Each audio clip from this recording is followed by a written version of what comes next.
Proddatur direct DSP ఈ అమ్మ వచ్చేంత 90 రోజులు అయిందో కాలేదో 3 నెలలు అయిందో కాలేదో వచ్చినాల నుంచి విపరీతమైన లంచగొండితనానికి పాల్పడతా ఉంది. చెప్పేదానికి ఒక నిష్ఠమైన ఉంది ఆ అమ్మ చేసే లంచగొండితనాలు. ప్రతి బ్రాందీ షాప్కి ఇవ్వాలా, ప్రతి బార్కి ఇవ్వాలా.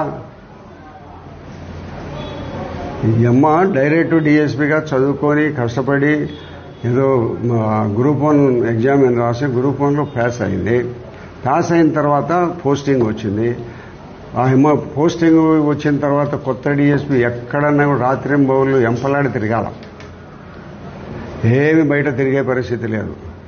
ఎక్కడెక్కడ ఏం జరుగుతుందని కొంతమంది కానిస్టేబుల్, ఎస్ఐలు, సిఐల ద్వారా సమాచారం పంపించుకొని వాళ్ళ ద్వారా డబ్బులు తీసుకోవడం అనేది జరుగుతుంది. మన Proddatur sub divisional police officer Shrimati Bhavana garu 15వ తేదీన ఒక రాత్రి ఒక లారీని ఎఫ్ఈ షాప్ బియ్యమని నిలబెట్టడం జరిగింది. నిలబెట్టిన తర్వాత అది రూరల్ పోలీస్ స్టేషన్లో తాత్కాలికంగా ఆపడం జరిగింది. ఎఫ్ఈ షాప్ బియ్యం అయితే సంబంధిత అధికారులతో మాట్లాడితే డీటీ ఎఫ్ఈ షాప్ బియ్యమేనని చెప్పినాడు. దాని మీదనే కేసు రిజిస్టర్ చేయాల్సిన అవసరం అయితే ఉంది.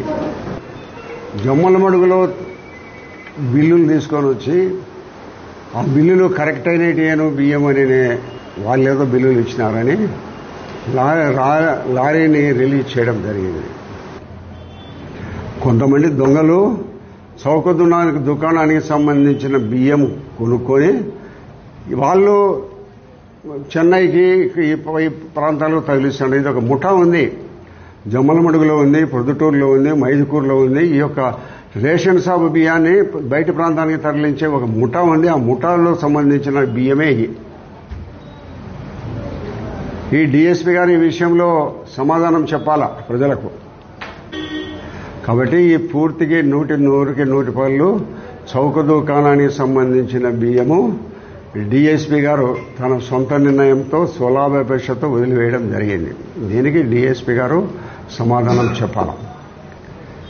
నరసింహ అని ఒక అతను పెద్ద క్రికెట్ బుక్ ఉన్నాడు, మీకు అందరికీ తెలుసు. అతను ఇక్కడ ప్రొద్దుటూరులో లేడు, బయట ప్రాంతాల్లో ఎక్కడో ఉన్నాడు. నరసింహ పెద్ద క్రికెట్ బుకే కాబట్టి అతన్ని పట్టుకుంటే లక్షల రూపాయలు డబ్బులు వస్తాయనే ఒక దురుద్దేశంతో రాష్ట్రానికి సంబంధించిన ఒక అధికారి వాళ్ళ బావమరిది మునివర మీద కేసు పెట్టమని చెప్పడం జరిగింది. ఇది 10-20 మందితో పాటు మునివరను కూడా కేసులో పెట్టడం జరిగింది. మునివర నాకు తెలిసి ఒక 10-15 సంవత్సరాల నుంచి క్రికెట్ బెట్టింగ్ ఆడడంలే. ఒకప్పుడు ఒక 15 ఏళ్ల కిందట సమస్యలు వచ్చింటే ఆ సమస్యతో నేను కూడా అతన్ని చెప్పి ఆడొద్దని చెప్పినాను. అప్పటి నుంచి ఆడడంలే.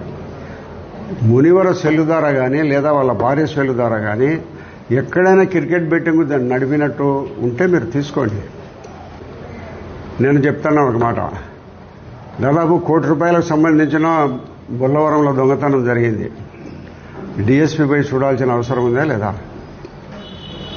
అక్కడికి పోలే. కనీసం ఆ ఛాయలకు కూడా పోయి చూడాలి. ఏంటి పోలీసు దేనికి ఏమో ఉండేది? ఉద్యోగం సంపాదించుకొని గ్రూప్ 1 సర్వీస్ సంపాదించుకొని వస్తే డబ్బుల సంపాదన కోసం వచ్చిందా, ప్రజలకు సర్వీస్ చేసి మంచి నేరాలను అన్ని అరకడదామని వచ్చింది అయ్యమ్మ. ఈ మాదిరిగా డైరెక్ట్ పోస్టింగ్ వచ్చింది, ప్రొహిబిషన్ డిక్లేర్ కాలే. ఇంత లంచగొండితనమా? ఉన్నతాధికారులు ఎవరు నిరోధించే పరిస్థితిలో లేరు. అందరూ ఒకరు హాత్ మిలావ్ అని అందరూ చేతిలో చేసుకొని పోతున్నారు. అంటే ఒకరికే కాదు, అందరికీ డబ్బులు. పోలీస్ అనేది ఖచ్చితంగా ఉంటే అసాంఘిక కార్యక్రమాలు పొద్దుటూరులో జరగవు. గతంలో ఆడేవాళ్ళే ఇప్పుడు మళ్ళీ ఆడుతున్నారు. వాళ్ళని నిరోధించే దాంట్లో పోలీసులు వైఫల్యం ఉంది. డిఎస్పీ వారి మీద ఎంక్వైరీ జరపాలని, లేదా ఈ న్యాయబద్ధమైన ఆయమ్మకు తెలిసి ఆయమే సమాధానం చెప్పాలని నేను ఉన్నత స్థాయి అధికారులకు కూడా కంప్లైంట్ పెడతా ఉన్నా.